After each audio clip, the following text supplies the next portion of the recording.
नमस्कार।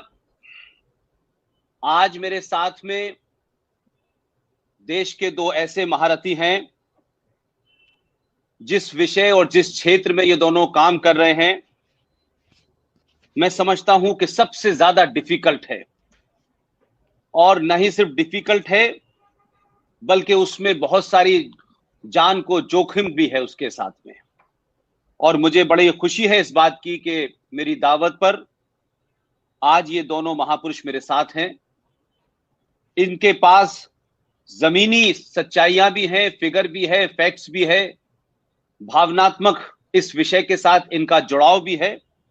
और हमारे देश में इस किस्म की खबरें आती हैं, चंद सेकंड के लिए बनती हैं खबरें, फिर चली जाती हैं, लेकिन कोई इसके रूट कॉज पे नहीं जाता। मैं बात कर रहा हूं डॉक्टर ओमेंद्र रतनू साहब, जो पेशे से ईएनटी सर्जन है, जयपुर का जाना माना नाम है, आपका अपना हॉस्पिटल है और आप एक एनजीओ के कर्ता धर्ता भी हैं। निमित्ते कम एनजीओ है आपकी। और सबसे बड़ी बात यह है कि आपके एक साथी हैं, आपका नाम है जय आहूजा साहब।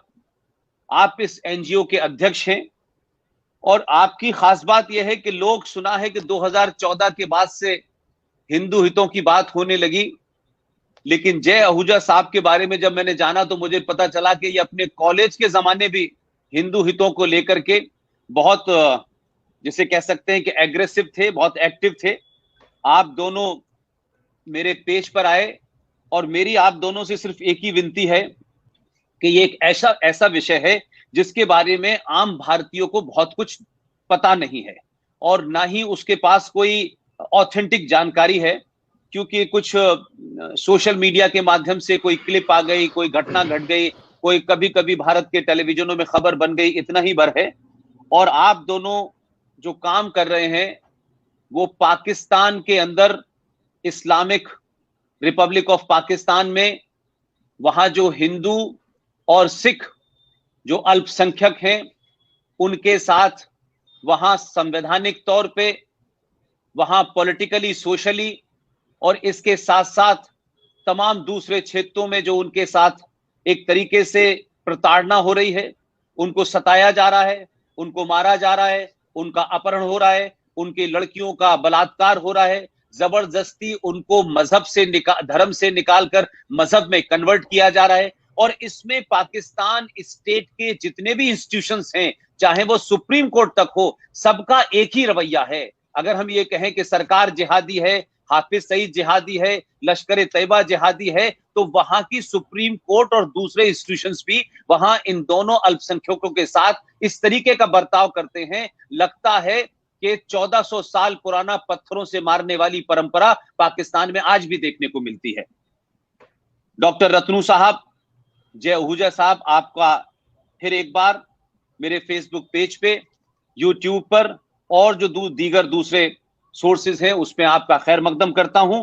और मैं खास तौर से जय साहब से ये सवाल पूछना चाहता हूं कि आहूजा साहब ये बताएं कि पाकिस्तान में हिंदू और सिखों का असल इशू क्या है, क्योंकि आपने इसको इतनी गहराई से समझा है कि कभी इसकी परसेंटेज को लेकर के डिबेट होती है तो परसेंटेज पे लोग उलझ जाते हैं कि जिस वक्त ये भारत पाकिस्तान बटा और लियाकत और नेहरू पैक्ट हुआ, उस वक्त पाकिस्तान में सही मानों में फैक्चुअली कितनी परसेंटेज थी और इशू तब ये कब से आया, और हाल के दिनों में हम ज्यादा देख रहे हैं, लेकिन इसकी क्या शुरुआत है, किस तरीके से आया, ये आप ये माने कि आप मुझे नहीं बल्कि इस देश के उस आम आदमी को समझा रहे हैं जिसको सच में इसकी एबीसीडी नहीं पता। आहूजा साहब जी, प्रणाम माननीय।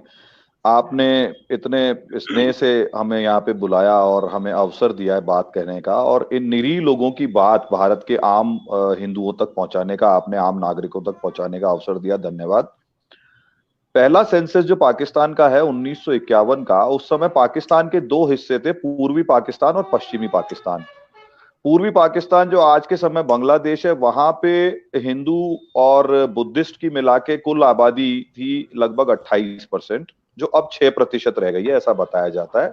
उस विषय पे हमारी ज्यादा बांग्लादेश पे पकड़ नहीं है। पाकिस्तान में उस समय 16.7% आबादी थी, हिंदू और सिखों की मिलाकर के, जो अभी पाकिस्तान के सेंसस के हिसाब से लगभग 1.7% रह गई है।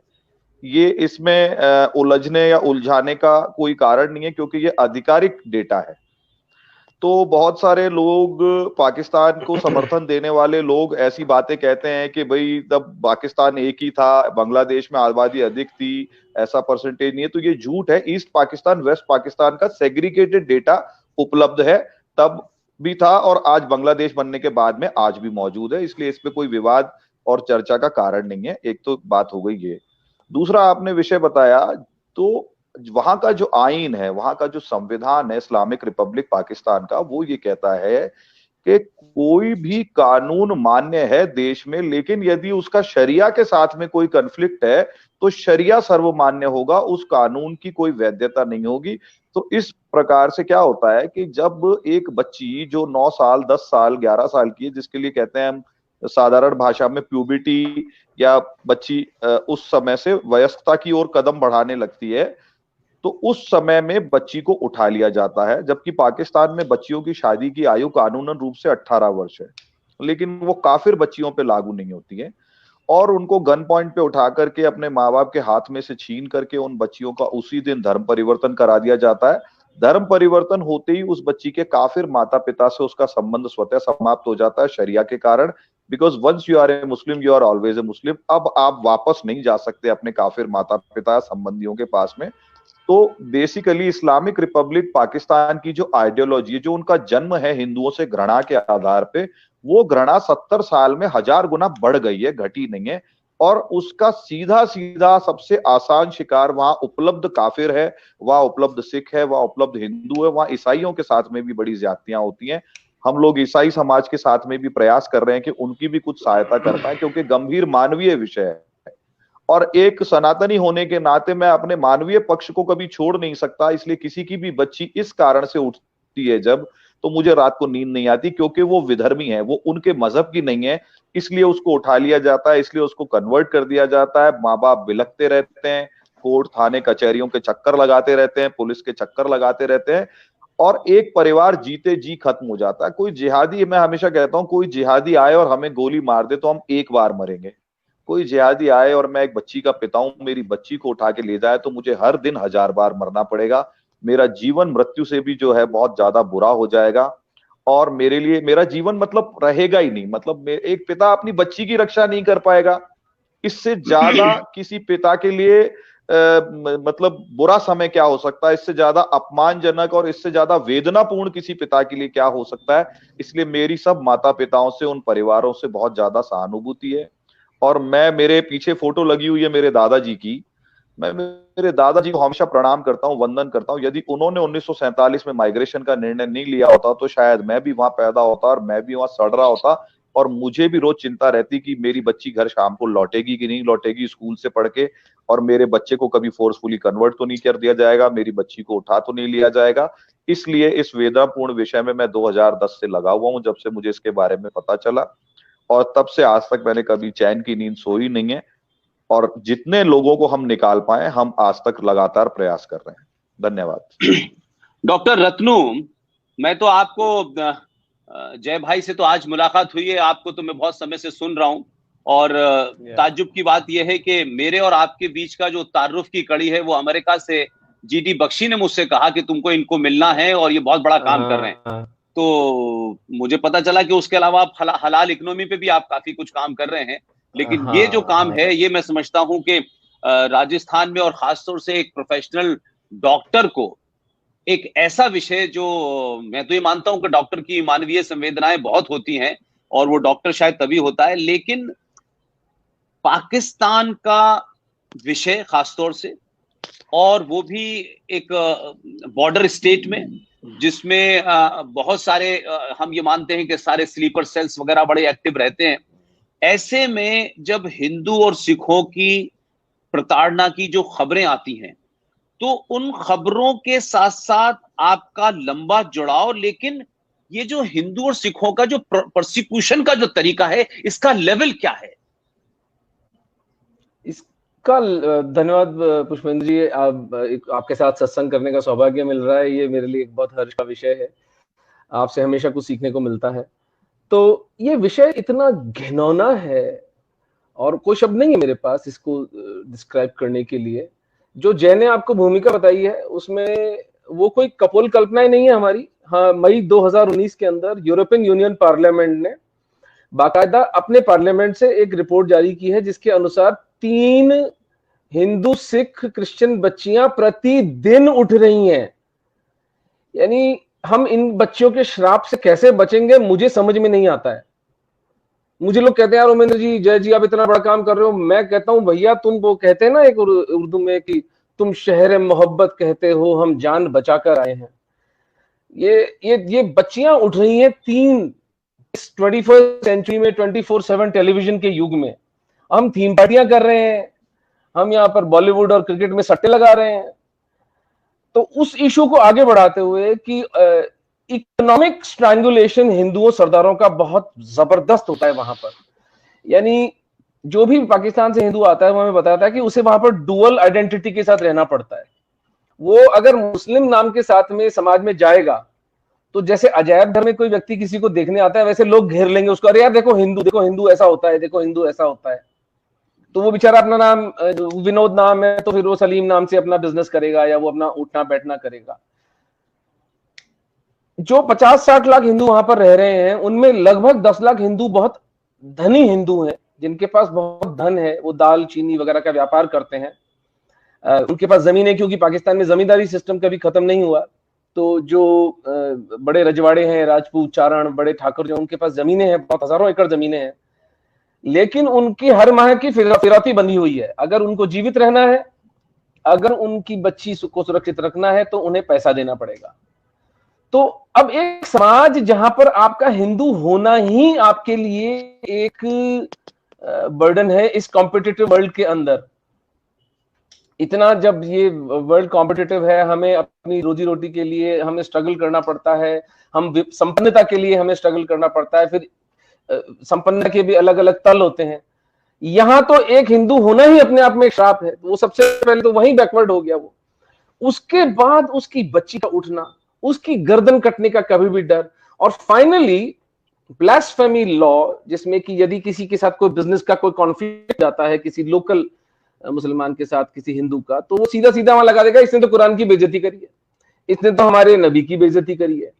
तो वो एक विषय है जिसके ऊपर पूरी दुनिया इस समाज को प्रताड़ित मतलब इसको डांट रही है, समझा रही है कि भाई ये इस तरह के लॉज आधुनिक युग में नहीं बनते हैं। लेकिन नहीं, एक बिल्कुल जिसे कहते हैं ऑडेशियस, बिल्कुल नकटा समाज जिसे कह सकते हैं हम, कि इनको कोई फर्क नहीं पड़ता दुनिया की क्या ओपिनियन है। हिंदू सिख इनके लिए भाईचारे में सिर्फ चारा है, ये भाई भाई हैं। और जहां तक रही डेमोग्राफी की बात, उस पर अंतिम बात कर दूं कि मुझे नहीं पता कितने आंकड़े हैं, कितने हिंदू बचे हैं वहां पर, लेकिन मैं इतना जानता हूं कि पिछले 5 साल में जब से हमने निमित्त एकम को शुरू किया है, तब से अकेले निमित्त एकम ने 10,000 हिंदू और सिख वहां से निकाले हैं। अब ये कहां से निकल के आ रहे हैं वो गिनती है, आप मेरे पास आकर के जोधपुर में और जयपुर में इन सबके रिकॉर्ड्स हैं, ये एफआरआई ऑफिस में, और जो भी हमारा यहाँ पर जो इंटेलिजेंस ब्यूरो है वहां पर आते ही इनको पासपोर्ट से आकर के अपना रेफ्यूजी स्टेटस लेना पड़ता है। ये डेटा को मैं फज कर नहीं सकता, ये तो इंडियन गवर्नमेंट ऑफ इंडिया का डेटा है। 10,000 हिंदू तो सिर्फ हमने निकाले हैं। तो ये कहां से आ रहे हैं, कोई इनसे पूछे। ये नहीं डॉक्टर साहब जब आप ये कहते हैं कि 10,000 हिंदू आपने निकाले हैं, तो एक साधारण हिंदुस्तानी इसका मतलब क्या लगाए, क्योंकि वो तो बॉर्डर के उस पार रह रहे हैं। तो निकाले शब्द जो है उससे ऐसा लगता है कि या तो आपके कुछ लोग वहां काम कर रहे हैं या कैसे निकाले कैसे हैं, क्योंकि ये थोड़ा सा ये आपको जय बताएगा। मैं बताता हूँ। 9 राष्ट्रों को भारत सरकार ने प्री इंटीमेटेड कंट्री में उनको कैटेगराइज किया हुआ, जिसमें सर्वप्रथम पाकिस्तान है। 9 के 9 जो देश हैं ये इस्लामिक देश हैं। इन देशों से यदि किसी भी व्यक्ति को भारत आना है तो उसको किसी भारतीय नागरिक की स्पॉन्सरशिप या गारंटी चाहिए होती है। तो हमारे दोनों ऑफिस, जयपुर और जोधपुर ऑफिस, वो गारंटी के कागज तैयार कराते हैं, क्योंकि देखिए बॉर्डर स्टेट है और बॉर्डर स्टेट होने के कारण उनके रक्त संबंधी हमारे यहाँ रह रहे हैं। जैसे मान लीजिए मेरे दादाजी 47 में आ गए और कुछ परिवार नहीं आए, तो वो मेरे रक्त संबंधी है वहां पर, तो रक्त संबंधी और मित्रगण जो हैं वो अपने रिश्तेदार, मित्रों को, परिचितों को भारत से स्पॉन्सरशिप लेटर बना के पाकिस्तान भेजते हैं। उस स्पॉन्सरशिप लेटर के आधार पे उनके वीजा के लिए एप्लीकेशन फाइल होती है भारतीय दूतावास इस्लामाबाद में। भारतीय दूतावास उस वीजा की एप्लीकेशन में गारंटर की वैलिडेशन के लिए आईबी को भेजता है। आईबी गारंटर के घर तक आकर के उसके बारे में दो बातें जांचती है। पहला, वो व्यक्ति एंटी नेशनल तो नहीं है, और दूसरा, वो व्यक्ति एंटी सोशल तो नहीं है। ये सब वेट होकर के पेपर्स वापस जाते हैं, तब वो वीजा एप्लीकेशन तय होती है, उसके बाद में वीजा इशू होता है। तो निमित्ते कम जब किसी व्यक्ति के मन में विचार आता है कि मुझे पाकिस्तान से निकलना है और वो अपने किसी रिश्तेदार को यहाँ फोन करता है, तो निमित्ते कम का काम वहीं से शुरू हो जाता है, पेपर बनाने से लेकर के।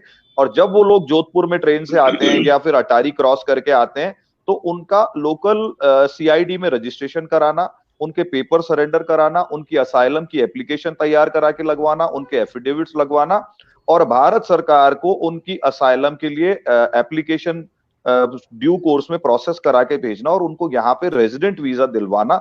यहाँ तक लगातार हम लोग काम करते रहते हैं। फिर नागरिकता एक अलग विषय है, उस पर आप जब कहेंगे तब मैं बताऊंगा। जरूर जरूर। डॉक्टर साहब से मैं एक सवाल और पूछना चाहता हूँ। डॉक्टर साहब, दुनिया में बड़े सारे जेनोसाइड का हम लोग सुनते रहते हैं कि साहब ये जूस के साथ हुआ, ये पारसीज के साथ हुआ, लेकिन आप मुझे बताएं कि दुनिया में तमाम बड़े सारे जेनोसाइड होते हैं, ऑर्गेनाइज्ड जेनोसाइड होते हैं, लेकिन इस देश की सरकार, देश की जुडिशरी किसी कंट्री की इस जेनोसाइड का हिस्सा हो और उसको दुनिया इग्नोर कर दे, दुनिया उसकी तरफ से आंख मूंद ले, और या फिर दुनिया का एटीट्यूड जेनोसाइड्स का मजहब और जेनोसाइड का धर्म देख करके सेलेक्टिव है क्या?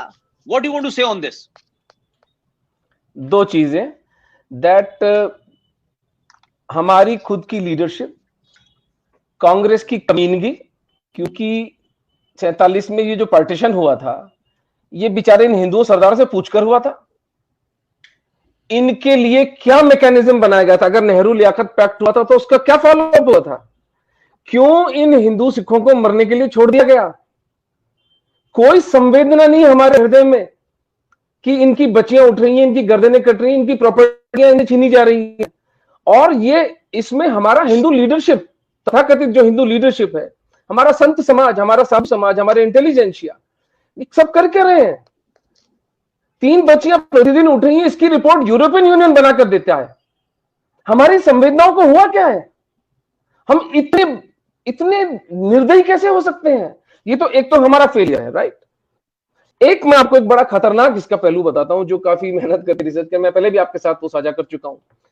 लेकिन random, unceasing, low level scattered violence, यानी एक ऐसी हिंसा, जब हम किसी, जैसे 9/11 की हिंसा हुई थी, जब वर्ल्ड ट्रेड टावर को गिरा दिया गया था, या 26/11 मुंबई की 24 घंटे टेलीविजन पे कवरेज हो रही थी, ये विशेषज्ञ आ रहे थे, वो विशेषज्ञ आ रहे थे, वो चीजें हमारे चित्त पर अंकित हो गई। लेकिन मनुष्य की चेतना सतत स्थानों पर रहती नहीं है, वो हमारा अटेंशन स्पैन इतना होता नहीं है। तो अगर एक समाज ये तय कर ले कि मुझे एक समाज को धीरे धीरे खत्म करना है, तो रैंडम, यानी उसका कोई पैटर्न आप प्रिडिक्ट नहीं कर सकते कि कौन किसको कब कहां से उठाएगा। अनसीजिंग, ये कभी नहीं रुकी है और ये कभी नहीं रुकेगी जब तक गजवाए हिंद पूरा नहीं हो जाता। लो लेवल, जो सबसे खतरनाक पहलू है इसका, लघु श्रेणी की, यानी इतनी हिंसा करते रहो कि काफिर चैन से ना बैठे, इतनी भी मत करो कि काफिर इकट्ठा होके जवाब देने पर आ जाए। तो स्कैटर्ड, यानी ये ज्योग्राफिकली कभी मीठी में होती है, कभी लारकाना में होती है, कभी कराची से कोई बच्ची उठती है, कभी हैदराबाद से उठती है, कभी थर पार करके किसी छोटे से गांव से उठ जाती है। जब इस तरह की हिंसा होती है, तो चूंकि उस वक्त फैंटास्टिक वायलेंस नहीं है, तो वो हमारी, वो अखबार की छोटे से राइट साइड के कोने में वो जगह पर वो न्यूज आती है, एक बच्ची उठी। अब हम जैसे पागल, मेरे और जय जैसे और आप जैसे, तो हम तो लोग लगे रहेंगे इसके पीछे कि यार ये तो सतत चल रहा है काम। इसलिए इसका नाम अकस्मात, अनवरत, लघु श्रेणी की छितरी हुई हिंसा। इसलिए जगत इस इसको एक इंटेलिजेंस लेवल चाहिए इस तरह की हिंसा को समझने के लिए, इस हिंसा को समझने के लिए, इस तरह के जेनोसाइड को समझने के लिए उतनी प्रज्ञा चाहिए, उतनी इंटेलिजेंस चाहिए। वो हमारी चित्त को भरमाने के लिए बॉलीवुड और क्रिकेट में लगा दिया हमारे को। हमें पता ही नहीं है कि हम मर रहे हैं, एक समाज के रूप में हम मर रहे हैं, हमें पता ही नहीं है, क्योंकि हमारे चित्त को भरमाने का पूरा इंतजाम हुआ है। जैसे आप खुद फरमाते हैं कि हिस्ट्री दे दी हमने वामपंथियों को, एजुकेशन हमने मिशनरियों को दे दी, एंटरटेनमेंट हमने जिहादियों को दे दिया, और राजनीति हमने डायनेस्टीज को दे दी। तो बोलेगा कौन? वो तो कोई महादेव की कृपा से इंटरनेट आ गया, तो इंटरनेट आ गया तो अब आज और आप, मैं और जय, हम सब मिल गए, हम बातें कर रहे हैं। और एक महादेव की कृपा से नरेंद्र मोदी आ गया, जिसने कि 2014 में, पुष्पेंद्र जी ये मेरी व्यक्तिगत बात बता रहा हूं आपको, मैं 2014 से पहले भी मैं पाकिस्तानी हिंदुओं की मदद करता था, लेकिन मेरी हिम्मत नहीं थी कि मैं उस बात को किसी को कह सकूं, क्योंकि मैं अल्टीमेटली पाकिस्तानी सिटीजन के साथ डील कर रहा था। वो हिंदू मुसलमान इससे कोई फर्क नहीं पड़ता, मुझे कभी भी रसूखा में धर लिया जाता। लेकिन 2014 में जब एक मेन स्ट्रीम पॉलिटिकल पार्टी इसको अपने इलेक्शन मैनिफेस्टो में उठाती है, तो मुझ जैसे हिंदू के लिए, जय जैसे बंदे के लिए काम करना कितना सरल हो गया। तभी हमने निमित्तकम का बीज हमें पड़ा कि अब जब एक मेन स्ट्रीम पॉलिटिकल पार्टी ने इस इशू को उठा लिया है, इन भुलाए हुए हिंदुओं की, इन दुखी, प्रताड़ित, सताए हुए हिंदुओं की सुध ली है, तो हमें कुछ भारत में भी इसके लिए कुछ एक मैकेनिज्म, एक प्लेटफॉर्म बनाना चाहिए जहां पर की होना चाहिए। तो आपके प्रश्न को लौटते हुए, क्यों इस जनरेट को बुलाया जा रहा है?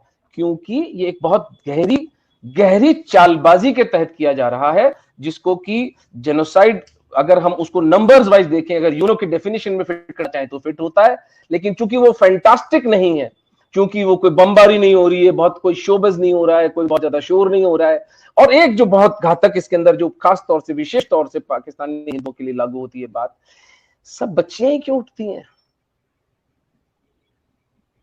इस्लाम से मुतासिर कोई पुरुष क्यों नहीं होता? हिंदू समाज की बच्ची को ले जाना कितना जघन्य अपराध की मानसिकता सोचिए।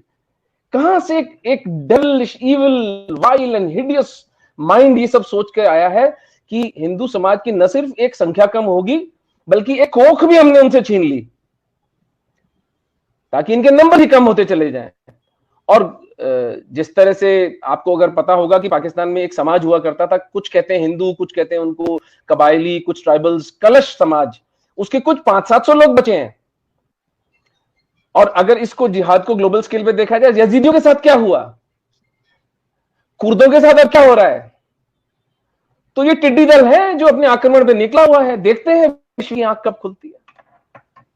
देखिए, इसमें एक और बात मैं जानना चाहता हूं, क्योंकि ये भी जो आपने एक बड़ा अच्छी आपकी जो स्टडी है, और ये जो आपने इसको निचोड़ बनाया, मैं समझता हूं कि इन 4 शब्दों में आपने इस्लामिक आतंकवाद और जिहाद को, जिसे कह सकते हैं कि बहुत सेकुलर तरीके से रख दिया है। इस रैंडम में, अनसीजिंग में और लो लेवल में कहीं कोई इस्लामिक वर्ड नहीं है, कहीं कोई कम्युनल वर्ड नहीं है, लेकिन इसके पीछे की पूरी मानसिकता रखी है। और जो बात आप पाकिस्तान के पस मंजर में कह रहे हैं, मैं समझता हूं कि ये भारत के पस मंजर में भी यही चल रहा है कि कभी दिल्ली में आग लगा दो, कभी बंगलौर में आग लगा दो, कभी मालदा में लगा दो, कभी कश्मीर में लगा दो। तो एक तो ये, दूसरा जो कई सारे लोग ये जानना चाहते हैं कि जब हम बार बार ये कहते हैं कि साहब बच्चियों को उठाया जा रहा है, बच्चियों को उठाया जा रहा है, और कुछ छोटी छोटी क्लिप भी अक्सर आ जाती हैं, तो क्या इसमें इस तरीके का भी देखने को मिला है कि जो मर्द है, जो उनको उठा रहा है, जो उनके साथ शादी भी कर रहा है, उसमें एज का बड़ा डिफरेंस है, और वो कोई ऐसा नहीं है कि कोई 12 साल 15 साल की लड़की उठाई है तो 20 साल का लड़का उसके साथ शादी कर रहा है, तब भी समझ में आता है। लेकिन ऐसा भी सुनने में आता है कि वो जो एज गैप है वो भी बहुत है। क्या एज गैप ही बहुत नहीं है, अधिकतर ऐसे मेंटली रिटार्ड या फिर विकलांग लोगों से शादी की जाती है, और जब वो परिवार उस बच्ची के लॉस को रिकंसाइल कर जाता है कि बच्ची गई, तब उस बच्ची को फ्लैश मार्केट में भेज दिया जाता है, या फिर अरब के शेखों के पास शारीरिक भोग के लिए भेज दिया जाता है, जिसका जीता जागता उदाहरण हमारे पास में है। मार्च 2019 में 2 बच्चियां उठी थी, रीना और रवीना, और मेरी पुख्ता जानकारी है, जय भी जानता है कि रवीना जो बड़ी वाली बच्ची है वो इस वक्त लाहौर के अंदर वेश्यावृत्ति में संलग्न है, जबकि उसका बड़े गाजे बाजे से विवाह किया गया था। और वो केस जिसका संज्ञान हमारी फॉरेन मिनिस्टर थी उस वक्त श्रीमती सुषमा स्वराज, उन्होंने ट्वीट करके लिया था। इमरान खान ने उस पर एक कमीशन बिठाया था।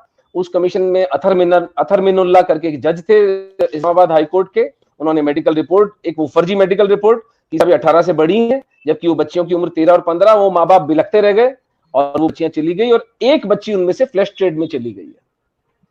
ये अधिकतर हिंदू बच्चियों का परिणाम होता है कि वो फ्लैश ट्रेड में जाकर अल्टीमेटली जब उनका मन भर जाता है तो शार्कों को खिला देते हैं।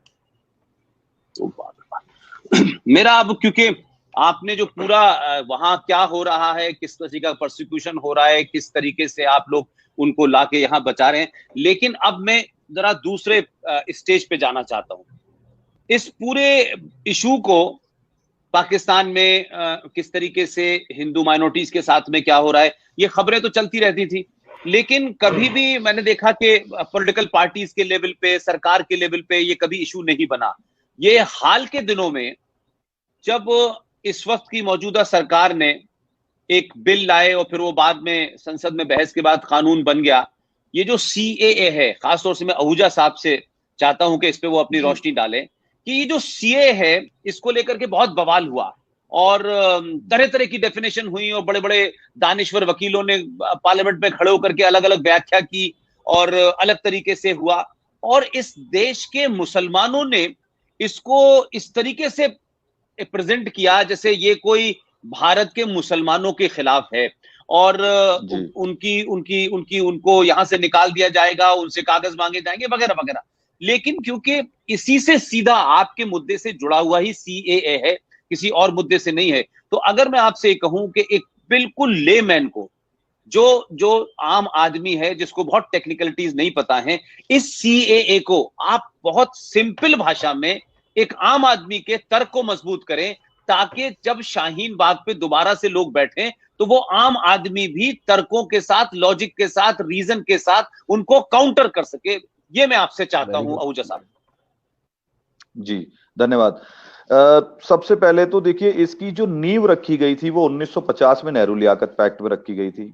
नेहरू लियाकत पैक्ट में दोनों देशों के प्रधानमंत्री इस बात पे सहमत थे कि कोई भी माइनॉरिटी भविष्य में भी यदि उनको ऐसा लगता है कि 47 में गलती हो गई और हमके चले जाना चाहिए था और वो नहीं गए, तो भारत का कोई मुसलमान पाकिस्तान जाएगा तो पाकिस्तान को अनिवार्य रूप से लेना पड़ेगा। पाकिस्तान का कोई अल्पसंख्यक भारत आएगा तो भारत को अनिवार्य रूप से लेना पड़ेगा। और चूंकि वो अविभाजित भारत की माइनॉरिटी हैं, अविभाजित भारत के नागरिक हैं, तो उन लोगों को प्राथमिकता के आधार पे, प्रेफरेंशियल बेस पे नागरिकता देनी पड़ेगी। ये लिखित एग्रीमेंट है।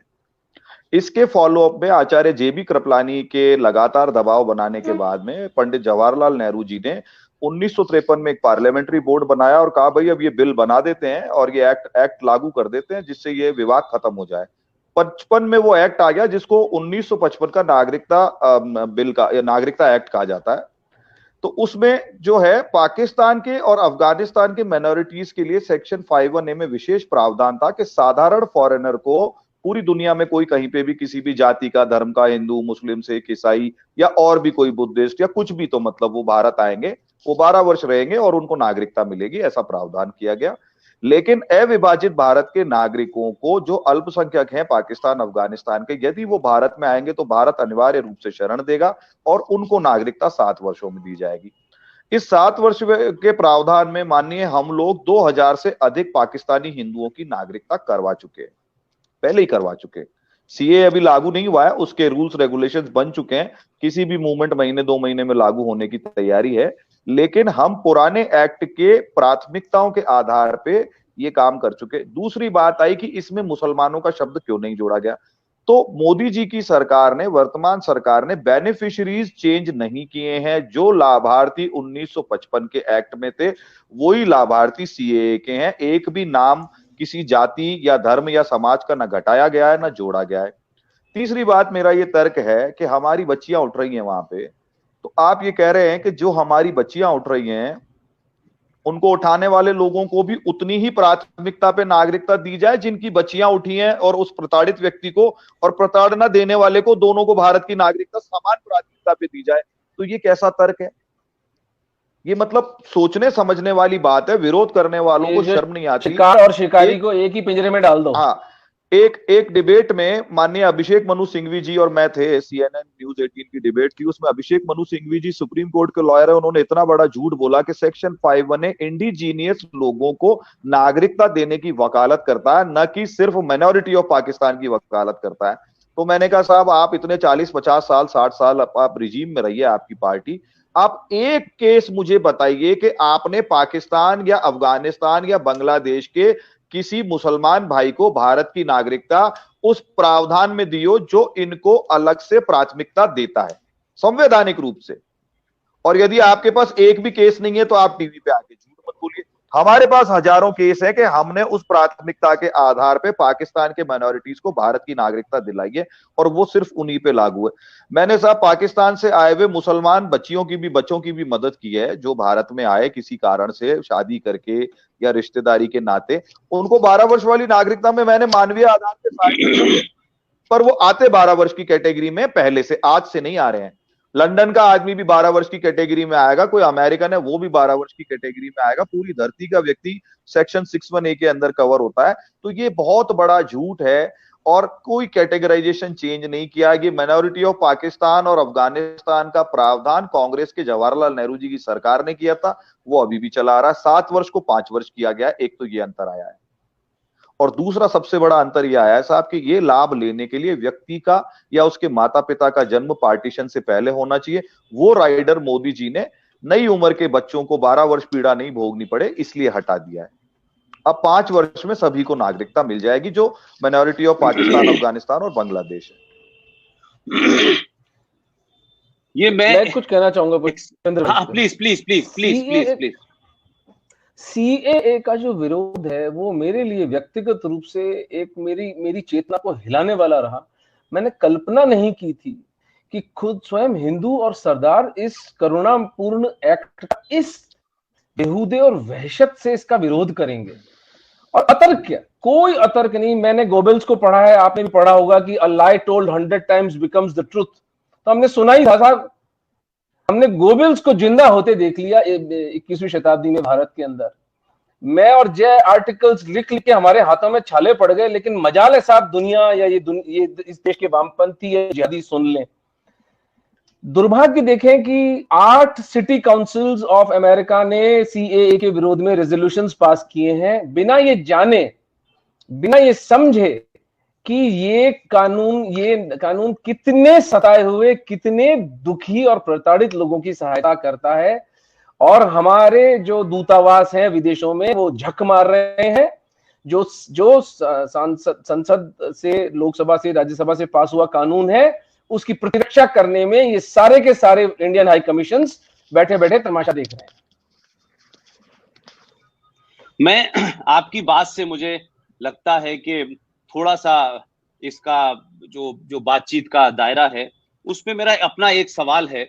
मैं ये, जैसे अभी आपने कहा कि अमेरिका में जिस तरीके से इसको लेकर के विरोध हुआ और वहां एक लॉबी है, अभी जो 3 नवंबर को जहां वहां चुनाव होना है उसमें डेमोक्रेट की तरफ से एक मिस्टर बिडेन खड़े हुए हैं और उनका जो मैंने बड़ा स्टेटमेंट सुना, ये वो कंट्री है जिसे 9/11 से पहले आतंकवाद एक लॉ एंड ऑर्डर की प्रॉब्लम लगती थी और 9/11 के बाद इन्हें पता चला कि आतंकवाद क्या होता है। लेकिन चुनाव के अंदर मुझे लगता है कि डेमोक्रेसी भले ही अमेरिका की 244 साल पुरानी हो, बड़ी मैच्योर हो, बड़ा एडवांस हो, लेकिन वहां के डेमोक्रेटिक पार्टी के राष्ट्रपति के उम्मीदवार का भाषण और हमारे ईस्टर्न यूपी में जो वोट मांगने के लिए बातचीत का जो जुमला होता है वो सेम ही है। बिडेन ने कहा है कि Islam is a religion of peace और अगर मैं चुनाव जीत गया तो अमेरिका के सारे स्कूल में लागू करूंगा। अब आप बताइए कि 244 साल पुरानी डेमोक्रेसी में वोट मांगने का यह स्तर आ गया हो अगर, तो हम ये कैसे माने कि उस देश के अंदर चीजों को बड़े लॉजिकल एंगल से कहा जाता हो। और आज से कुछ साल पहले तक जरा सी छोटी बात होती थी, अमेरिका कोई स्टेटमेंट दे दिया, मानवाधिकारों के हनन का दे दिया, कश्मीर का दे दिया, पूरा देश अपोलोजिस्टिक हो जाता था।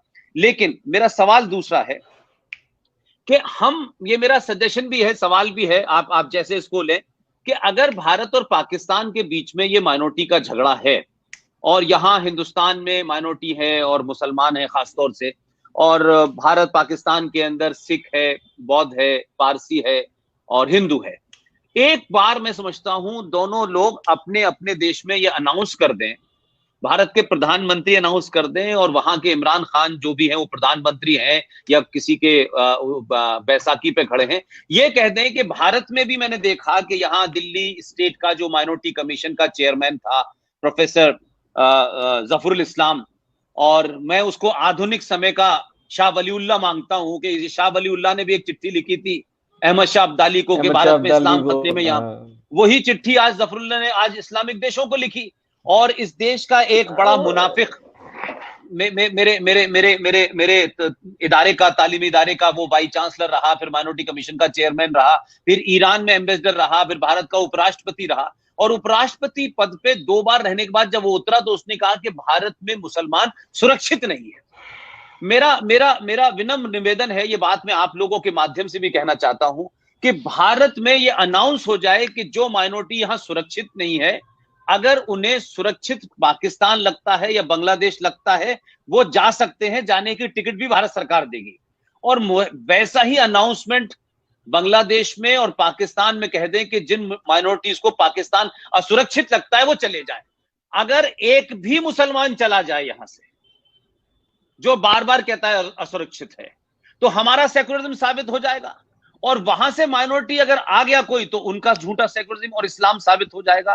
तो इसके बाद नेहरू पैक्ट की और 53 और 55 की घटना ही खत्म हो जाएगी। साफ साफ कह दें, जिस मुल्क से इधर चले गए अगर मुसलमान, तो हम मान लेंगे कि हमारा सेकुलरिज्म पिछले 70 साल में फेल हो गया, और वो ये मान लें कि अगर हिंदू उधर से आ गए तो ये मान लें कि साहब इस्लाम फेल हो गया। तो ये तो रही बात इसकी। लेकिन मैं ये कहना चाहता हूं कि ये काम बहुत आसान नहीं है। आप दोनों जिस डिफिकल्टीज में करते हैं, इसमें न सिर्फ फिजिकल थ्रेट है, बल्कि आज के दौर में कहां लोगों के पास इतना पैसा होता है कि लोग अपने घर से किसी के कागज बनाने जाएं। और आप तो एक पूरी प्रक्रिया, आपने जब प्रोसेस मुझे बताया तो मुझे ऐसा लगा कि जैसे जैसे कभी कभी पासपोर्ट बनवाने के लिए एजेंट से बात करते हैं कि भाई वो हमारे फीस भर दी है, हमने बनवा दो। आप लोग तो उस तरीके से डॉक्यूमेंट बना रहे हैं। इसके लिए मैं आप दोनों का बड़ा ममनून भी हूं और शुक्रगुजार भी हूं कि ऐसे लोग भी हैं, क्योंकि आज की डेट में राष्ट्रवाद पे बात करना, राष्ट्र के लिए काम करना माना जाता है बेरोजगार लोगों का काम है।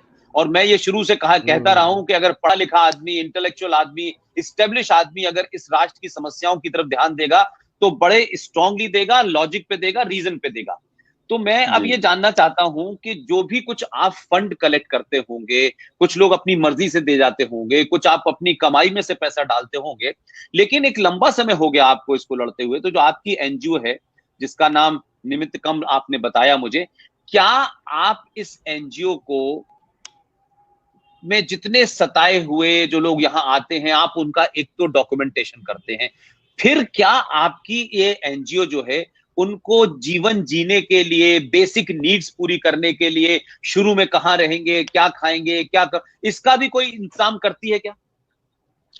जी, मैं बताता हूं आपको साहब। देखिए, सबसे ज्यादा पक्ष जो इसमें कठिन है वो कागजी और तकनीकी पक्ष है। मतलब वो बहुत बड़ी लड़ाई है। एक लुटा पिटा निर्धन सा व्यक्ति भारत की पुलिस से कैसे डील करेगा, भारत के एस्टेब्लिशमेंट से कैसे बात करेगा, और वो भी तब जब उसके पास पाकिस्तान का पासपोर्ट है। तो उसके लिए सिस्टम में कोई संवेदना और सहानुभूति नहीं थी। वो इन 10 सालों के लगातार प्रयासों से राजस्थान में तो बहुत अच्छे से हो गई है। सरकार किसी की भी हो, एस्टैब्लिशमेंट उनको घृणा की दृष्टि से अब नहीं देखता है। इतना प्रयास हम लोगों ने कर दिया है। दूसरी चीज ये कि बाकी जितनी भी चीजें अरेंज करनी होती है हमको, जैसे राइट टू एजुकेशन का में ये बच्चे एंटाइटल्ड हैं, रिफ्यूजी परिवारों के बच्चे। ऐसा 2012 में हम लोगों ने एक ऑर्डर कराया था जिसका रेप्लिकेशन पूरे भारत की अन्य राज्य सरकारों ने भी किया। तो इन बच्चों को राइट टू एजुकेशन में अच्छे स्कूलों में हम एडमिशन करा लेते हैं। इनके माता पिताओं को इनकी स्किल के अनुरूप समाज की सहायता लेकर के हम लोग छोटी मोटी नौकरियां, काम धंधे, हटवाड़े, लेबर, और जो पढ़े लिखे बच्चे हैं, इंजीनियर, डॉक्टर, उनकी भी हमने जॉब्स के लिए अपने पर्सनल रिसोर्सेज से व्यवस्था करी है। तीसरी सबसे बड़ी चीज आ जाती है मेडिकल। वो सारा अरेंजमेंट डॉक्टर रत्नू के कारण हो पाया है। जयपुर में 18 डॉक्टरों की टीम और लगभग इतने ही हमारे मित्रगण जोधपुर में हैं जो इनकी बहुत ज्यादा सहायता करते हैं। क्योंकि ये पाकिस्तानी पासपोर्ट होल्डर है तो ये आयुष्मान भारत या किसी भी प्रकार की गवर्नमेंट स्कीम के लिए एंटाइटल्ड नहीं है, ना ही किसी फ्री जांच और फ्री दवाइयों के लिए एंटाइटल्ड है। तो ये काम सारा रत्नू जी की टीम की सहायता से हो जाता है। तो हम मेडिकल को एड्रेस कर रहे हैं, हम एजुकेशन को एड्रेस कर रहे हैं, हम एम्प्लॉयमेंट को एड्रेस कर रहे हैं, और सबसे ज्यादा जरूरी हम लोग लीगल टेक्निकल एस्पेक्ट को बहुत ठीक से चला रहे हैं, जो अति आवश्यक है। इसी कारण सर्वाधिक नागरिकताएं राजस्थान में तेजी से होते हैं, इनके वीजा लॉन्ग टर्म एस्पेक्ट जितने भी इनके होते हैं। अब रही बात फंड्स की, तो हमारे कुछ मित्रगण हैं जो कोई महीने 1000 रुपए देता है, कोई 500 देता है, कोई 100 भी देता है। मेरे 2 स्वीपर हैं भाई, वाल्मीकि भाई, मेरे साथ रहते हैं, मेरे गले मिलते हैं, वो भी 100-100 रुपए महीना देते हैं अपनी श्रद्धा से इन लोगों के लिए। तो ऐसे समाज की सहायता से धीरे धीरे चीजें खड़ी हुई हैं। जितना भी डेफिसिट होता है सालाना, बीइंग ए बिजनेसमैन मैं और being a hospital owner doctor Ratnu, हम दोनों की जेब से हम लोग उस डेफिसिट को भरते हैं। जितनी भी हमारी टीम है, मुझे और रत्नू जी को छोड़ के 100% हमारे फुल टाइमर सैलरीड लोग पाकिस्तानी हिंदू ही हैं, क्योंकि उनकी अपनी पीड़ा वो समझते हैं, इसलिए वो इस पीड़ा के लिए अपनी जी जान लगा के दिन और रात जूते घिसते रहते हैं, लगे रहते हैं। उनका उत्साह कभी खत्म नहीं होता, क्योंकि वो जिस कष्ट को स्वयं भोग रहे हैं, उस कष्ट से उबारने का काम हमने उन लोगों के जिम्मे कर दिया है। इस प्रकार से निमित्तकम चलता है। इसमें 2 एग्जाम्पल में देना चाहूंगा पुष्पेंद्र भाई, कि जो जय ने बात कही उसमें एक बहुत की मूल्यवान बात है कि जो हिंदू पाकिस्तान से आते हैं, वो जैसे हमारे भारत में जाति व्यवस्था है, वैसे वहां भी जाति व्यवस्था है। तो जाति व्यवस्था का आपको मैं उपयोग बताता हूं, और मैं जाति व्यवस्था का एक प्रकार से समर्थक हूं, क्योंकि वो एक ऐसा इकोसिस्टम हमें देती है जिसमें कोई भी दुखी, कोई भी प्रताड़ित व्यक्ति को वो कास्ट का इकोसिस्टम एब्जॉर्ब कर लेता है। यानी वेस्ट में व्यक्ति केवल स्टेट की तरफ देखता है, अगर व्यक्ति और स्टेट का कॉन्ट्रैक्ट ब्रीच होगा तो व्यक्ति गया। हमारे हिंदू समाज ने जाति का एक कुशन बनाया हुआ था, व्यक्ति, जाति और स्टेट, क्योंकि हर व्यक्ति का सामर्थ्य नहीं है कि वो स्टेट तक जा पाए, तो वो जाति तक जाता है। और चूंकि कोई रक्त संबंध है, कोई एक इनहेरेंट एक सिंपैथी है, कोई एक्स फैक्टर है कि जाति के कारण उस व्यक्ति का काम हो जाता है। जो अधिकतर है हमारे पास हिंदू आ रहे हैं, ये मेघवाल है, भील है, बड़ाई, कोली, यानी 90% जो हमारे पास आते हैं शरणार्थी हिंदू वहां से, वो दलित सहोदर हैं। दलित सहोदर कहता हूं मैं, दलित तो शब्द ही घटिया है, कोई भी हिंदू दलित नहीं हो सकता। ये हमारे रक्त संबंधी हैं, हम एक ही माँ की संतान हैं। और मेघवाल जब आता है तो हम उसको मेघवाल समाज के पास भेज देते हैं। भील आता है तो वो भील समाज में लग जाता है, उसको अपने लोग, अपना कल्चर, अपना खाना पीना वो सब मिल जाता है, और वो एक इकोसिस्टम बना हुआ है। इसलिए इन पाकिस्तानी हिंदुओं का रिहैबिलिटेशन हमारे ऊपर इतना बड़ा बोझ नहीं। दूसरी बात मैं धर्मांश पर कहना चाहूंगा कि जब 2016 में हमने निमित्तकम को शुरू किया था, तब से लेकर मैं आपको एक आइडिया दे रहा हूं जो हमें हर हिंदू के घर को दिमाग में बिठाना पड़ेगा अगर हमें बचना है। तो विश्व में 100 करोड़ हिंदू बसते हैं, जहां भी हैं, परमात्मा उन्हें स्वस्थ रखे, सुखी रखे, संपन्न रखे। 1 करोड़ हिंदू यदि प्रति माह 100 रुपए निमित्तकम जैसी संस्था को देते हैं, 100 रुपए, जितना कि शायद वो कॉफी पर खर्च कर देते होंगे प्रतिदिन, एक दिन की कॉफी का पैसा वो निमित्तकम को दे दें, 100 करोड़ रुपए का फंड होगा हमारे पास। और उसको धर्मांश का, अब मैं आपको बताता हूं कि 2016 से लेकर 2020 की जनवरी तक औसतन हिंदुओं ने जो हमें पैसा दिया वो 1 लाख रुपए प्रति माह था। 1 लाख रुपए प्रति माह से पुष्पेंद्र भाई हम 10,000 हिंदुओं को पाकिस्तान से निकाल ले आए। धर्मांश का सामर्थ्य बता रहा हूं आपको। बात तो 1 लाख रुपए की नहीं है, 1 लाख रुपए मैं और जय भी कर सकते थे, लेकिन हिंदू समाज में इतनी चेतना आई कि उन्होंने एक मुझ जैसे साधारण आदमी को भी पैसा दिया। और उस 1 लाख रुपए का सामर्थ्य देखिए, 3 लोग जयपुर में, 3 जोधपुर में काम करते हैं सिटीजनशिप का। उसका मैसेज पाकिस्तान में हिंदुओं को यह जाता है कि यार अभी कलमा नहीं पढ़ना है, हिंदुस्तान में हमारे लिए रास्ता खुला है, सिटीजनशिप अमेंडमेंट एक्ट आ गया है, सरकार ने भी हमारी सुध ली है, कुछ दिन इस राक्षसी व्यवहार को और झेल लो, अभी हम कलमा नहीं पढ़ेंगे, हम हिंदू ही रहेंगे, इस आशा पर वो हिंदू जिए चला जाता है, क्योंकि उसके 5 रिश्तेदार भारत पहुंच चुके हैं। तो धर्मांश का एक आइडिया है जो मैं आपके माध्यम से पूरे हिंदू समाज के चरणों में रखता हूं। हर हिंदू को 100 रुपए प्रति माह अपने से गरीब हिंदू की सहायता करने के लिए किसी न किसी प्लेटफॉर्म को देने चाहिए। जो निमित्तकम से जुड़ना चाहते हैं वो निमित्तकम को दें, जो कन्वर्जन को रोकना चाहते हैं वो अग्निवीर को दें। ऐसे बहुत से हिंदू संस्थान है, सृजन है, संगम फाउंडेशन है, इंडिक कलेक्टिव है, आपको दें। जो भी व्यक्ति लड़ रहा है उसको धन की सहायता बहुत जरूरी है। बस इतना कहना चाहता हूं। तो जो आपने जो बात कही है वो तो मैं समझता हूं कि लाउड एंड क्लियर है, लेकिन आपके प्रोग्राम को, आपके बारे में बाहर भी चर्चा होती है, बाहर से लोग हमसे अक्सर आपके बारे में पूछते भी रहते हैं।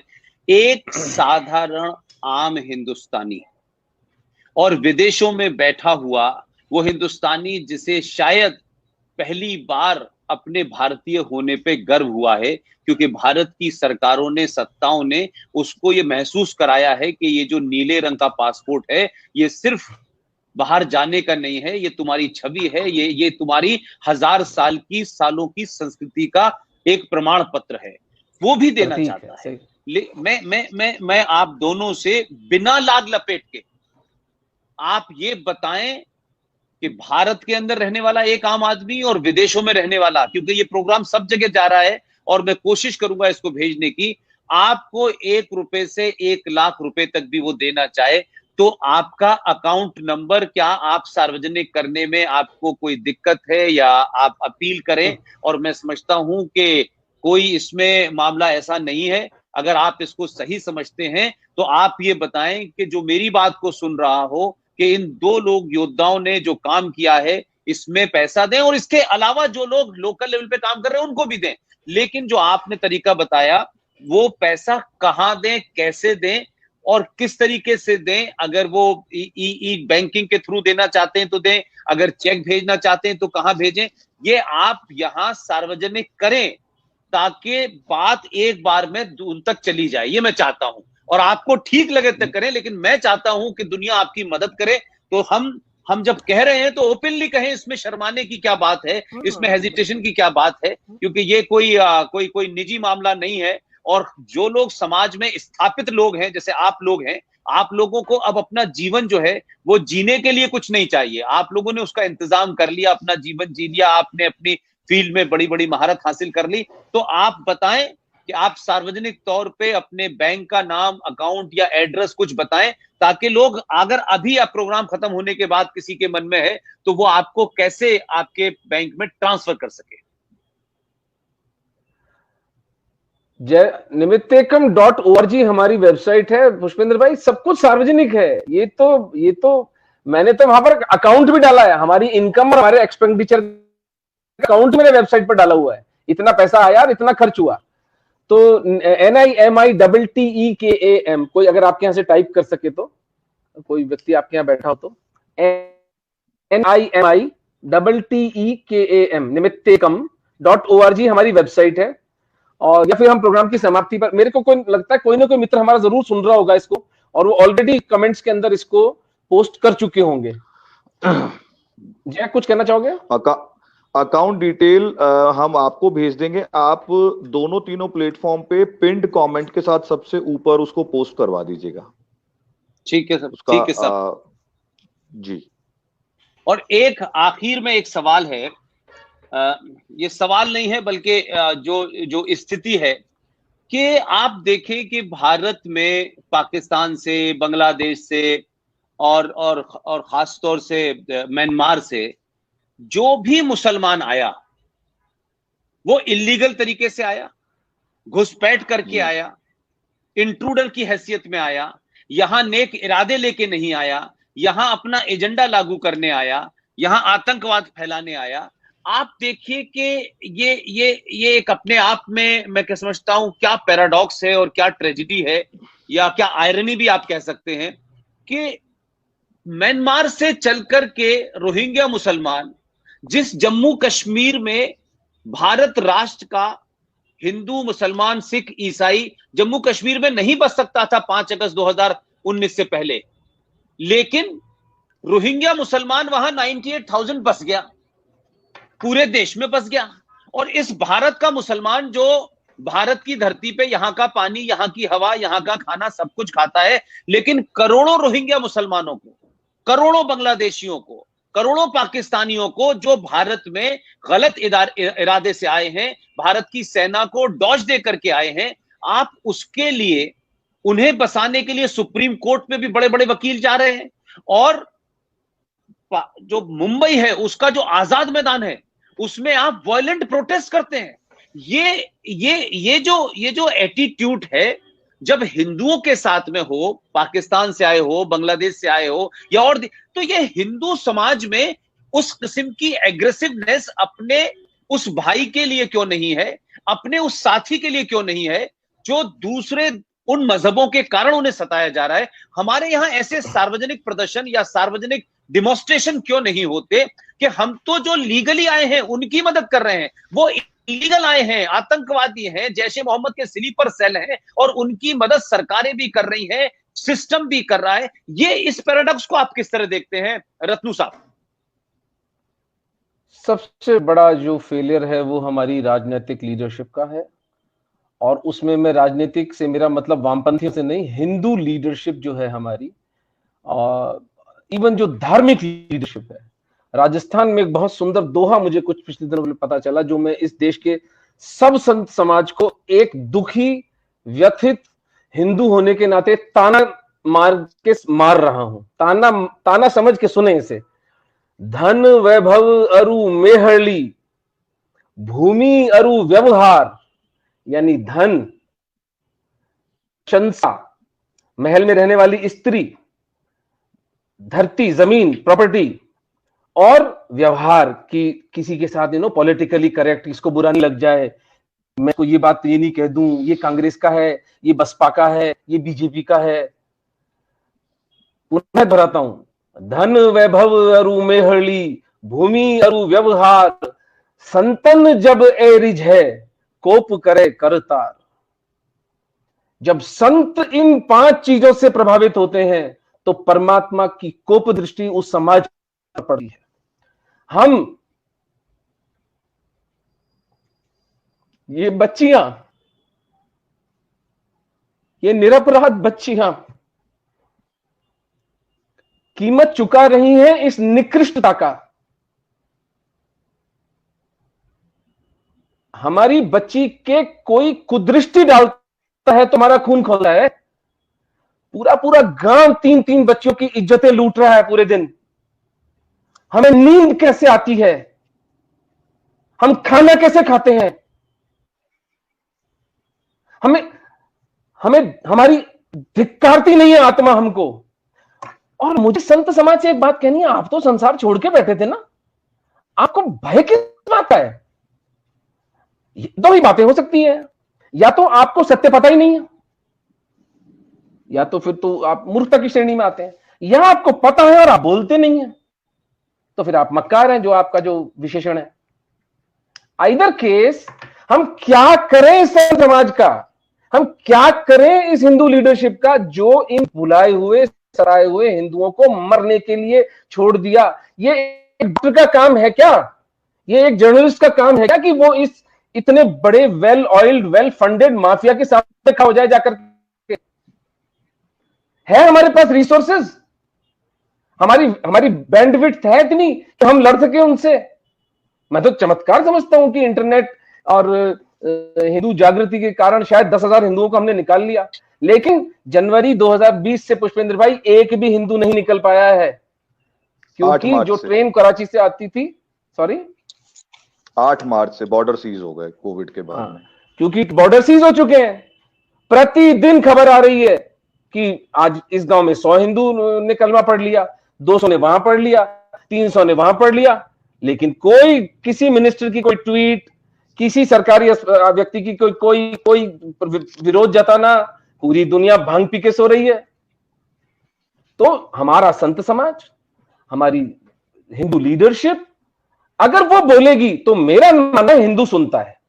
सत्यनारायण की कथाएं तो हो रही हैं भाई यार, 5 मिनट के लिए पाकिस्तानी हिंदुओं की दुर्दशा पर भी बोल दो, 2 पाकिस्तानी हिंदुओं को खड़ा करके उनके मुंह से कहलवा दो, 2 पाकिस्तानी सिखों को वहां खड़ा कर दो और बोलो कि हमारी बच्ची हुई है ननकाना साहिब के जगजीत कौर, जिसको आयशा बना दिया गया है।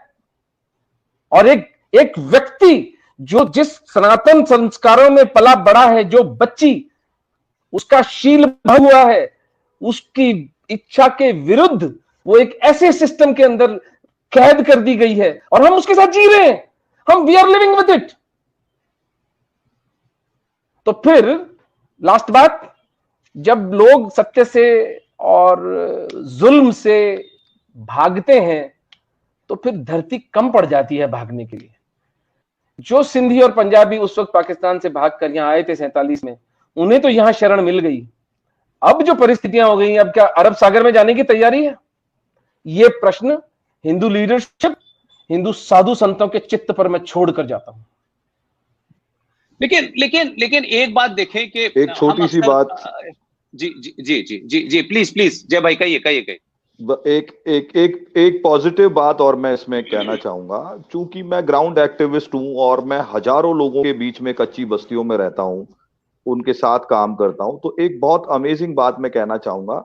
सीएए आने के बाद में जब विरोध प्रदर्शनों का सिलसिला चालू हुआ तो मेरी पूरे भारत में लोगों से बात हुई और आम हिंदू समाज ने, क्योंकि हमारे पास जकात की वैसी ताकत नहीं है, हमारे पास पैसे की वैसी ताकत नहीं है, संसाधन हमारे संगठित नहीं है, उसके बाद भी आम हिंदू समाज ने जगह जगह बहुत ही ऊर्जा के साथ और बहुत ही सकारात्मकता के साथ इन भाई बहनों के पक्ष में, इस कानून के पक्ष में बड़े सारे प्रदर्शन किए। क्योंकि राजस्थान कांग्रेस रूल्ड स्टेट है और हम यहाँ रहते हैं, तो यहाँ की सरकार ने तो प्रस्ताव भी पास किया इसके खिलाफ, लेकिन उस दिन भी हमने धरना दिया हजारों लोगों के साथ में 24 जनवरी, और हमने लगातार यहाँ पे कार्यक्रम किए और भी जगह कार्यक्रम हुए।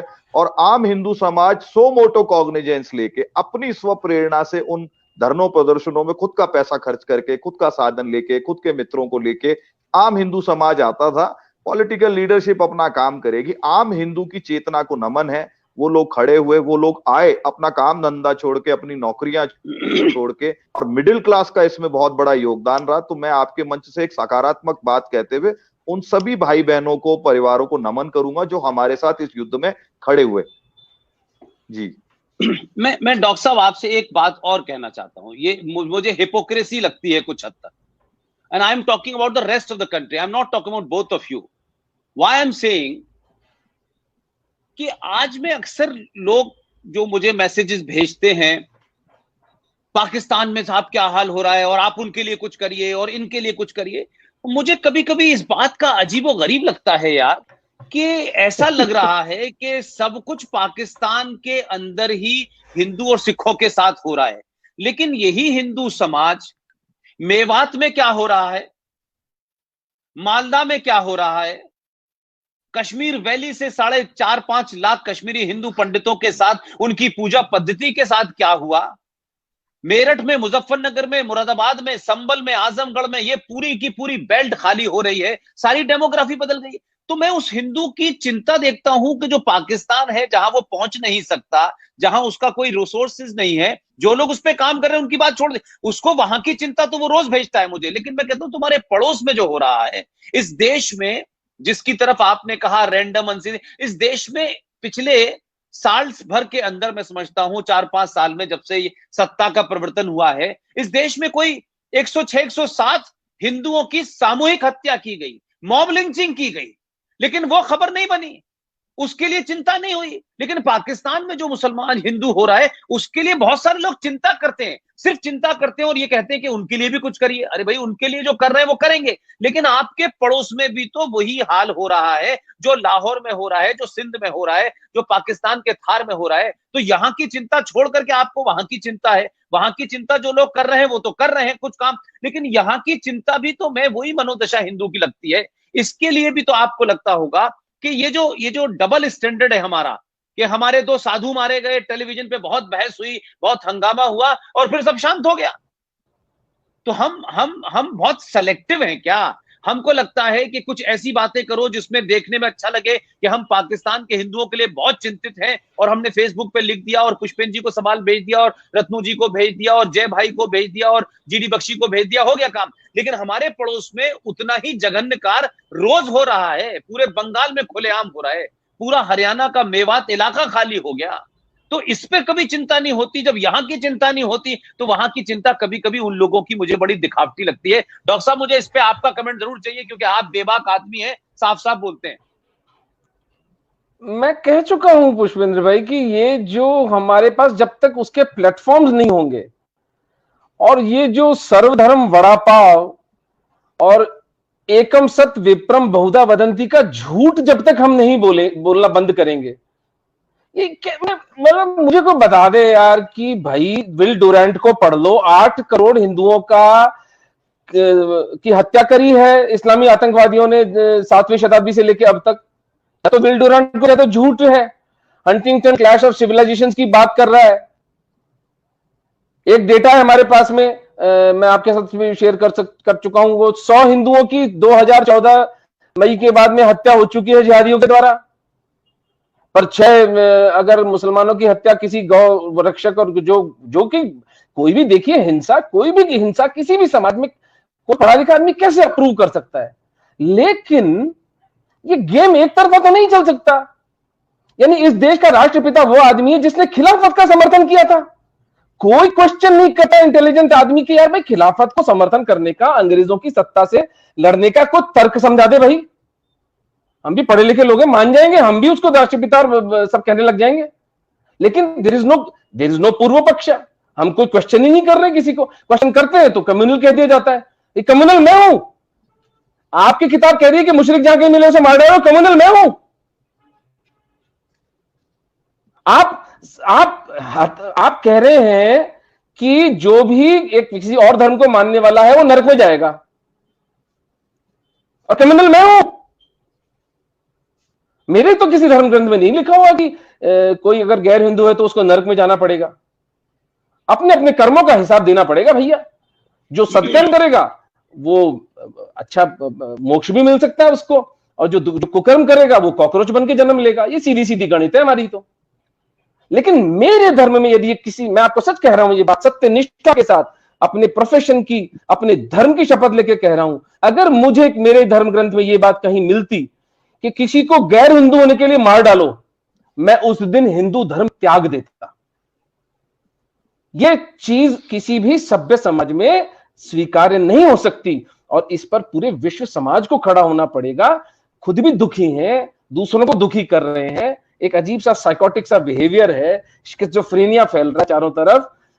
वैसे भी इतने विषय हैं, आर्थिक झगड़े हैं, परिवार टूट रहे हैं यार। ओशियोनोग्राफिक रिसर्च करो, फार्मास्यूटिकल रिसर्च करो, लोगों को कैंसर हो रहे हैं, स्पेस रिसर्च करो, इतने नए नए फ्रंटियर्स आदमी खोज सकता है, विज्ञान की नई नई ऊंचाइयां छू सकता है। ये किस झगड़े में पड़े हुए हो भाई कि इस जन्म में, इस मजहब में जन्म लिया तो नरक मिलेगा, इस जन्म में तो दोजख मिलेगा। देखा जाएगा दोजख क्या। तुम अब तुम्हारा आज का जन्म तो तुम दुखी हो, आज तो तुम विक्टिम मूड में जी रहे हो। कभी हिंदू तुम्हारे दुख के लिए जिम्मेदार है, कभी कोई यहूदी जिम्मेदार है, कभी कोई ईसाई जिम्मेदार है। लेकिन अगर आपके प्रश्न में लौट के आए, सर्वधर्म संभाव का जो वड़ा पाव हिंदुओं को खिलाया जा रहा है, तो भाई आपका शत्रु वो तो खत्म हो गया ना। अगर मैं ऐसे डॉक्टर आपको कहूं नहीं नहीं पुष्पेंद्र जी कोई चिंता की बात नहीं है, कोरोना वोरोना से डरने की जरूरत नहीं है, मास्क वास्क हटाओ, आप तो पार्टी करो, यार मैं आपका मित्र हूं या आपका शत्रु हूं? कोरोना को कोरोना मान करके उसके प्रति सावधानी तो रखनी पड़ेगी ना। जो वैज्ञानिक जगत ने शोध की है, जो रिसर्च हुई है, 1400 साल की रिसर्च, अगर विल डुरेंट कह रहा है, अगर तैमूर लंग एक दिन में नंगी तलवार से दिल्ली में 1 लाख हिंदुओं का उसने नरसंहार किया है, और इस देश में ऐसे लोग हैं जो अपने बच्चों का नाम तैमूर रख रहे हैं, और निर्लज्ज हिंदू जाके उनकी पिक्चरें देख रहे हैं, तो फिर उसके परिणाम तो होंगे ना। प्रकृति बहुत निर्मम होती है पुष्पेंद्र भाई। प्रकृति किसी झूठ बोलने वाले को माफ नहीं करती। प्रकृति बिल्कुल तटस्थ है। आप ये नहीं कह सकते कि मैंने पृथ्वी माता की पूजा करी है तो मैं 4 मंदिर से कूदूं तो मेरा सर न फूटे। वो पृथ्वी माता का ही बनाया हुआ सिद्धांत है गुरुत्वाकर्षण का, सर फूटेगा। अगर आप अपने बच्चों से झूठ बोलेंगे तो उसकी फसल आपकी बेटियां काटेंगी, उनका परिवार बर्बाद होगा, आपकी गर्दनें कटेंगी, क्योंकि आप एक माफिया को माफिया कहने को तैयार नहीं है। आपका धार्मिक लीडरशिप, झूठ बोल रही है, वो अपना स्टेटस को बना के रखना चाहते हैं, उनकी प्रॉपर्टियां, उनके भक्तगण, उनकी जो कीर्तन करते हैं शाम को बैठ करके, छोटो सो मेरो मदन गोपाल चलता रहे और हिंदू मरते रहे। पाकिस्तान का हिंदू मर जाए, बॉर्डर पे सैनिक मर जाए, कोई आरएसएस का बेचारा वर्कर गर्दन कटवा ले, कोई इनकी दुकानें चलनी चाहिए। इतनी मायोपिक, इतनी लघु दृष्टि जिस समाज की होती है, जिसके नेतृत्व की होती है, उस समाज का भविष्य अंधकार में ही होता है। देखिए, इसमें एक बड़ी अच्छी बात है जो आपने कहा, क्या कहते हैं कि 1920 जिस खिलाफत की आप बात कर रहे थे, 1920 में खिलाफत का मामला था और गांधी जी ने वो खिलाफत को सपोर्ट किया, और जो दो फ्रॉड अली बरादरान थे जिसके नाम पे यूपी के मुरादाबाद में आजम खान ने वो एक यूनिवर्सिटी बनाई है, अली बरादरान। आप देखिए कि गांधी जी ने न सिर्फ एक सरकार के तौर पे या एक इंस्टीट्यूशन के तौर पे सपोर्ट किया, बल्कि उस वक्त हिंदुओं से कहा कि हमें खिलाफत में इसलिए साथ देना है कि भारत के मुसलमान का हम दिल जीतेंगे। और आपने 1920 में दिल जीतने की बीमारी शुरू की और मात्र 27 साल में देश बट गया मजहब के नाम पे। तो किसने दिल जीता? लेकिन आज 2020 चल रही है, लेकिन आप देखें कि पैराडॉक्स देखें कि 100 साल के बाद केरला में वही हो रहा है जो मोपला में हुआ था।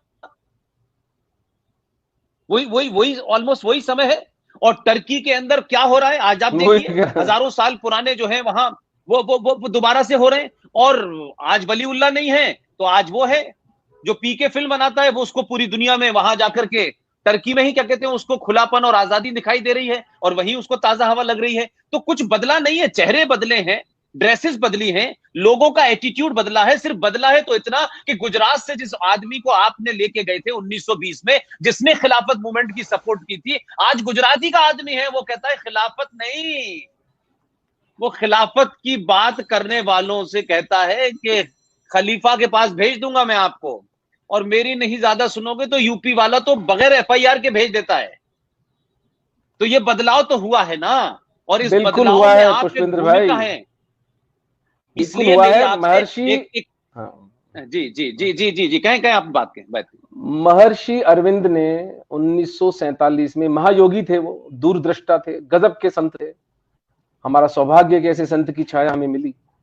1947 में उन्होंने कहा था, India has only got its political freedom, the real freedom of India will happen after 60 to 70 years when the Bharat शक्ति उदय हैपन्स। ये वो महापुरुष 47 में कह गया था। 5 अगस्त 2020 को भारत स्वतंत्र हो गया। आपने सिविलाइजेशनली वो कदम उठा लिए जो इरिवर्सिबल हैं। इससे पहले मेरा डर था कि भारत की लीडरशिप समर्पण कर देगी, लेकिन अब समर्पण की हर संभावना समाप्त हो गई है। अब आपके सामने एक सभ्यतागत युद्ध है। आप चाहें तो उसमें अपनी साइड चूज कर लें। तटस्थ होने का विकल्प समाप्त हो गया है, वो मोदी ने समाप्त कर दिया विकल्प, वो ऑप्शन ही नहीं छोड़ा उसने। इसलिए मैं तो 5 अगस्त 2020 को स्वतंत्रता दिवस मानता हूं। और महर्षि अरविंद की जो प्रोफेसी थी, जो उस महायोगी का जो दूरदृष्टि थी, उन्होंने कह दिया था भारत शक्ति उदय होकर रहेगा आज के 60-70 साल के बाद।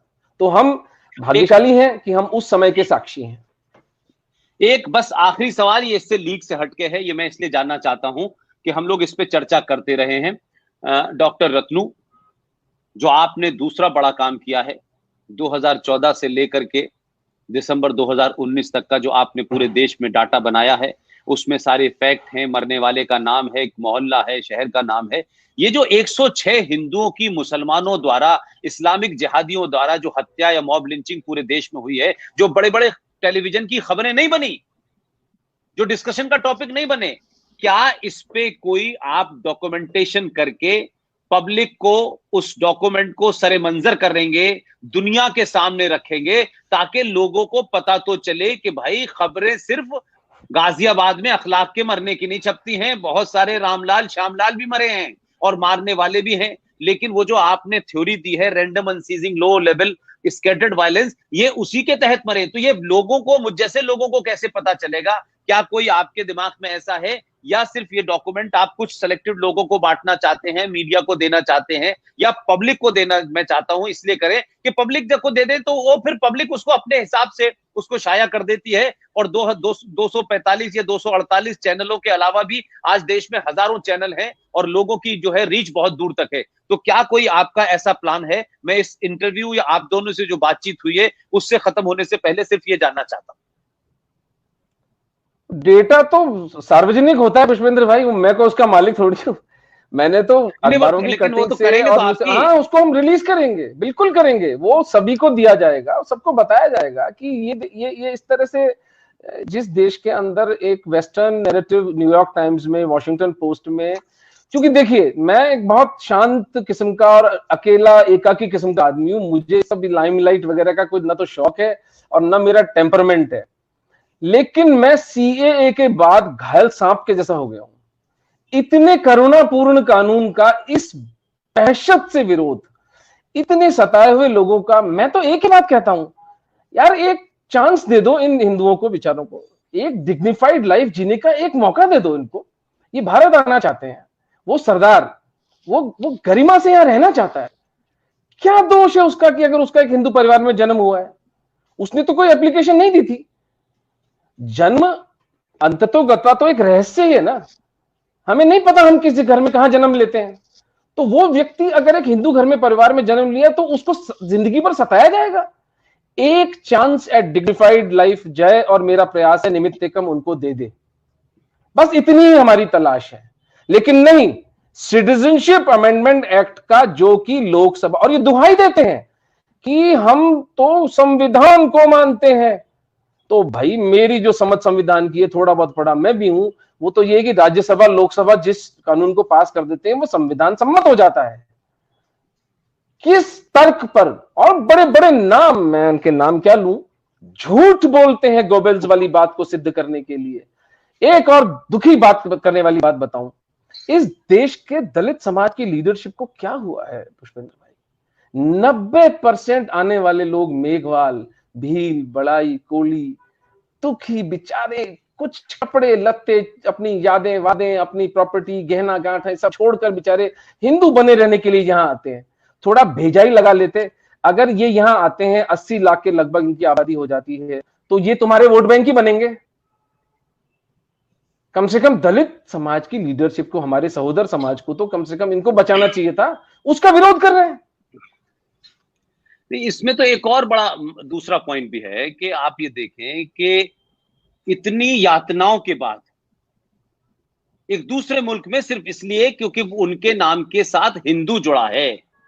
कश्मीर में 1957 में शेख साहब अपनी गंदगी साफ कराने के लिए 200 वाल्मीकि परिवारों को पठानकोट से, अमृतसर से लेके गए, और वो 200 के लोग जो थे वो लगातार, उनके बच्चे आज वो लैपटॉप से खेलते हैं, सब कुछ करते हैं।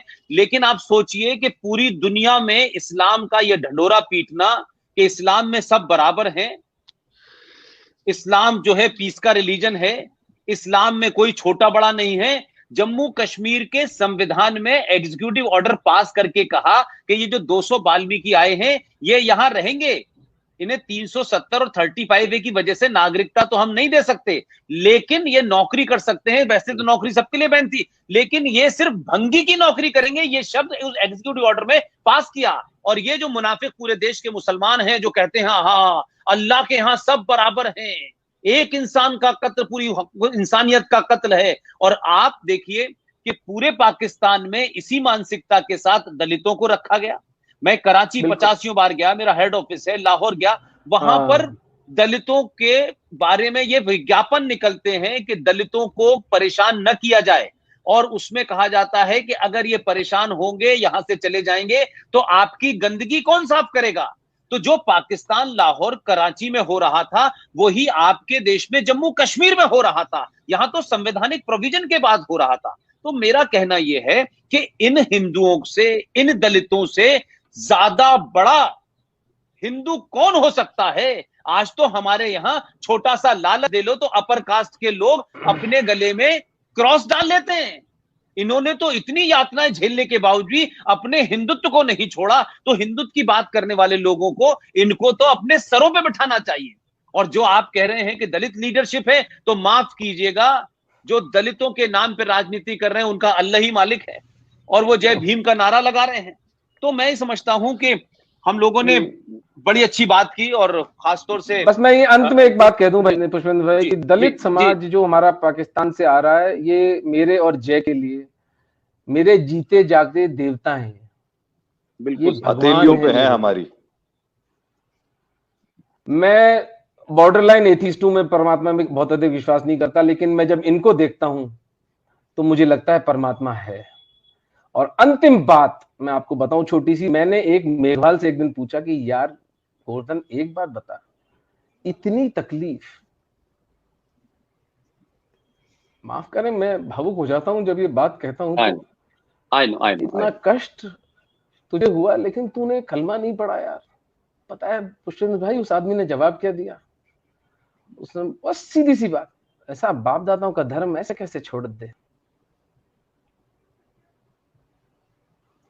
बाप दादाओं का धर्म, जो बाप दादे अभी है नहीं देखने को, उनके प्रति इतनी निष्ठा, हमें अपनी पैदा की हुई बेटी से वो निष्ठा नहीं है। ये अपने बुजुर्गों के प्रति इतने निष्ठावान हैं। इनको कोई दलित कहे तो कहे, मेरे लिए इनसे बड़ा हिंदू कोई नहीं है। इनके तो मैं समझता हूं पैर धो तो भी कम है, लेकिन आज की बातचीत में बहुत सारी बातें रखी, दिल से रखी, और रत्नू साहब जब बोलते हैं तो ये बात सच है कि एक भावुक आदमी ही ये काम कर सकता है जो ये कर रहे हैं, और कोई निष्ठुर आदमी नहीं कर सकता, नफे नुकसान वाले आदमी नहीं कर सकता। आप दोनों ने अपना वक्त दिया, जय आहूजा साहब, डॉक्टर ओमेन रत्नू साहब, आप अपनी वाणी को ऐसे ही धारदार रखिए, बिना लाग लपेट के कहिए। ना आपको राज्यसभा की टिकट चाहिए, न मंत्री का पद चाहिए, आप उससे कई गुना बड़ा काम कर रहे हैं। लेकिन फिर मैं एक बार कहूंगा कि देखिए, मैं इस सार्वजनिक जीवन में हूं, पिछले 3 साल से आप लोगों की तरह देश भर में बोलता हूं। पैसे का संकट सबको होता है, और आप लोग तो बड़ा काम कर रहे हैं, लिहाजा मैं फिर कहूंगा आप खुल के अपील करें, इसमें कोई मन के अंदर वो न रखें, और जहां जहां मुझसे पॉसिबल होगा मैं कहूंगा। और जो आपने कई आइडियाज दिए हैं, 100 रुपए वाला भी दिया है, अगर इसको 1 लाख लोग भी हर महीने 100 रुपए भेजते रहेंगे तो भी मैं समझता हूं कि गंगा पार हो जाएगी। लिहाजा बहुत बड़ा काम हो जाएगा। आप दोनों के बिहाफ पे मैं अपील करता हूं कि जो लोग भी इस प्रोग्राम को सुन रहे हो, अगर वो हम सब पे भरोसा करते हैं, डॉक्टर रत्नू पे भरोसा करते हैं, जय आहूजा पे करते हैं, मुझ पे करते हैं, तो इस पवित्र काम में अपनी क्षमताओं के हिसाब से आप पैसे दें, और आप जब रास्ता ढूंढ लेंगे तो रत्नू जी का पता भी चल जाएगा, बैंक का पता भी चल जाएगा। और ये इन दोनों लोगों की मॉडेस्टी है कि सार्वजनिक मंच से ये अपने अकाउंट नहीं बता रहे। मैं ये भी मानता हूं कि तमाम कष्टों के बाद इनको शायद उसमें लगता होगा, लेकिन पूरे देश में जो लोग भी सुन रहे हैं विदेशों में, इन 2 लोगों की मदद मत कीजिए। ये जिन लोगों की मदद कर रहे हैं उनकी मदद इनके माध्यम से करिए। आप दोनों ने अपना बहुमूल्य समय दिया, और एक कॉम्प्लेक्स इशू जिसको मैं समझता हूं कि भारत में कोई आदमी इस पर डिस्क्राइब ही नहीं कर सकता, वो आपकी कहानियां सुन के कर सकता है, लेकिन जो हॉर्सेस माउथ से बात आती है वो जबरदस्त। आप इमोशनल भी हुए। मैं फिर एक बार कहूंगा कि अपने इमोशंस को बना के रखिए, यही आपकी ताकत है, यही आहूजा भाई की ताकत है कि आप लोग दोनों बिना रुके इस काम को कर रहे हैं। आप लोगों ने समय दिया, लंबी बात की, एक एक मुद्दे को साफ तरीके से समझाया, इस सब के लिए बहुत बहुत शुक्रिया। Thank you very much. नमस्कार, प्रणाम। बहुत धन्यवाद पुष्पेंद्र, बहुत बहुत धन्यवाद। हरिओम, नमस्कार, धन्यवाद। हरिओम।